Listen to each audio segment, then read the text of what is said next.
নমস্কার বন্ধুরা, তো চলে আসলাম একটা নতুন রেসিপি নিয়ে। আজকের আমি তোমাদের দেবো চিকেন বিগিনার্সের রেসিপি। তো এটাই আমার এই চ্যানেলের প্রথম রেসিপি। আমার চ্যানেলের নাম অশোকের রান্নাঘর। তো তোমরা দেখতে থাকো। এটা একদম নতুন যারা রাঁধুনি বা রান্না শিখছো তাদের জন্য। তো কথা না বাড়িয়ে সবার আগে বলে রাখি, আমার চ্যানেলে যারা নতুন ভিউয়ার্স আছো তারা প্লিজ আমার চ্যানেলটাকে সাবস্ক্রাইব করবে, পাশে থাকা বেল আইকনটি ক্লিক করে অল নোটিফিকেশন করে দেবে, যাতে আমার সমস্ত ভিডিও সবার আগে তোমাদের কাছে খুব পৌঁছায়। আর কথা না বাড়িয়ে মূল রান্নায় ফিরে আসি। এখানে দেখতে পাচ্ছ 500 গ্রাম চিকেন ধুয়ে জল ঝরিয়ে নিয়েছি, সঙ্গে নিয়েছি আলু আর 4টে মিডিয়াম সাইজের পেঁয়াজ আর আদা রসুন বাটা আর 100 গ্রাম টক দই, আর নিয়েছি একটা মিডিয়াম সাইজের টমেটো কুচি। তো এখানে তেল গরম করে নিয়েছি, সর্ষের তেলেই রান্না করব। তো সবার আগে আলুটা ভেজে নেব একটু লাল লাল করে।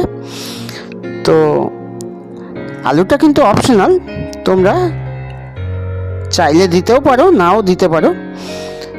আর চেষ্টা করবে আলুটা একটু কম আঁচে ভাজার, যাতে আলুটা প্রপার সেদ্ধ হয় বা কুকড হয়। এখানে আলুটা ঠিক লাল লাল করে ভেজে নিয়ে তুলে রাখলাম। আর ওই তেলেই দিয়ে দেবো একটা তেজপাতা আর একটা শুকনো লঙ্কা ফোড়ন হিসাবে। তার সঙ্গে দিয়ে দেবো ছোটো চামচের 1 চামচ জিরে, গোটা জিরে। ফোড়নটা দিয়েই পেঁয়াজ কুচোনোটা দিয়ে দেবো। এখানে হালকা সটে করে নেব। এই সময় দিয়ে দেবো স্বাদ মতো নুন। এখানে নুন দিলে পেঁয়াজ থেকে ময়েশ্চার রিলিজ করবে আর পেঁয়াজটা ভালো ভাজা হবে। তো নুন দিয়ে সঙ্গে টমেটোটাও দিয়ে দেবো। টমেটোর ক্ষেত্রেও একই রকম জিনিস দরকার হয়, সেই জন্য নুন দিয়ে টমেটোটাও দিয়ে দেবো, যাতে টমেটোটাও ভালোভাবে গলে যায়। তো পেঁয়াজ আর টমেটোটা ঠিক এই পর্যায়ে আসবে, ট্রান্সপারেন্ট হবে। ঠিক সেই সময় এবার দিয়ে দেব ধুয়ে রাখা চিকেন। তো চিকেনটা দিয়ে ভালো করে একসাথেই দুটো ভেজে নেব। এক্ষেত্রে কি হয়, চিকেনের যে ময়েশ্চার যেটা থাকবে সেটাও রিলিজ করবে এই সময়, আর পেঁয়াজটাও তাতে ভালো ভাজা হয়ে যাবে। সেই সঙ্গে দিয়ে দিচ্ছি আদা রসুনের পেস্টটাও। আদা রসুনের পেস্টটা দিয়েও ভালো করে মিশিয়ে নেবো বা নেড়ে চেড়ে দেবো।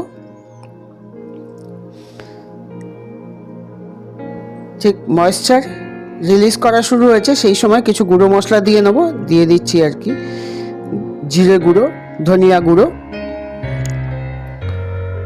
হলুদ গুঁড়ো, আর দেবো লঙ্কা গুঁড়ো। দিয়ে ভালো করে মিশিয়ে দেবো, যাতে চিকেনের গায়ে সব মশলাগুলো লাগে।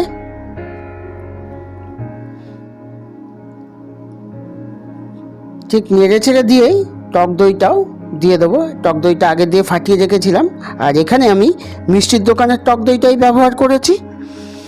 এটা একটু মিষ্টি দেওয়া থাকে বা মিঠা থাকে, সেই জন্য বেশি টক থাকে না। দিয়ে ভালো করে দইটাকেও মিশিয়ে দেবো। এবার কষিয়ে নিতে হবে ঢাকা দিয়ে, মাঝে মাঝে নেড়েও দিতে হবে। আর এ সময় চেষ্টা করবে আঁচটা যাতে কম থাকে, তাহলে আঁচটা কমিয়ে নেবে উনুনে। তাহলে কি হবে, তাহলে মাংসটা সুসিদ্ধ হবে আর মশলাটাও ভালো কষা হবে। ঠিক একসঙ্গে আলুটা দিয়েও কষিয়ে নেব। আলুটা দিয়েও ঢেকে দেবো আবার। এভাবে 2 থেকে 3 বার এরকম ঢাকা দিয়ে কষিয়ে নিতে হবে, আর মাঝে মাঝে নেড়ে দিতে হবে। আর একটু কষানো হবে। ঠিক মশলাটা দিয়ে ভালো মতন তেল ছাড়বে যখন, তখনই এটা প্রপার কষানো হয়ে গেছে। সঙ্গে দিয়ে দেবো একটু কসুরি মেথি, আমার কাছে ছিল তাই দিয়েছি, এটা অপশনাল, তোমরা দিতেও পারো নাও দিতে পারো, এটা দিলে ফ্লেভারটা ভালো আসে। কসুরি মেথিটা দিয়ে ভালো করে নেড়ে দেবো যাতে কসুরি মেথির ফ্লেভারটা সমস্ত মাংসের গায়ে বা ঢুকে যায়, চিকেনের গায়ে ঢুকে যায়। ঠিক তেল যখন ছাড়া হয়ে গেছে মশলা দিয়ে, ঠিক সেই সময় দিয়ে দেবো জল। এখানে আমি মশলা ধোয়া জলটাই ব্যবহার করছি। দিয়ে ঢেকে দেবো। এইভাবে 3 থেকে 4 মিনিট রান্না করে নেওয়ার পর ঠিক দিয়ে দেবো গুঁড়ো গরম মশলা, দিয়ে ভালো করে মিশিয়ে নেব। ঠিক ঝোল গাঢ় হলেই ব্যাস রান্না শেষ। তো এই ছিল আমার চিকেন বিগিনার্সের রেসিপি। তোমরা এটা অবশ্যই বানিয়ে ট্রাই করে দেখবে বাড়িতে। আর আমার ভিডিওগুলো যদি ভালো লাগে তো অবশ্যই লাইক, কমেন্ট, শেয়ার করার অনুরোধ রইল। আর এরকম নিত্য নতুন রেসিপি পাওয়ার জন্য আমার চ্যানেলটাকে প্লিজ সাবস্ক্রাইব করো, পাশে থাকা বেল আইকনটি ক্লিক করে অল নোটিফিকেশন করে দিও। আর নতুন কিছু বলার নেই।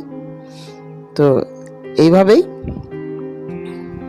আমি রুটি দিয়ে এটা প্লেটিং করে দিলাম, তোমরা অনায়াসে ভাত দিয়ে খেতে পারো। ধন্যবাদ।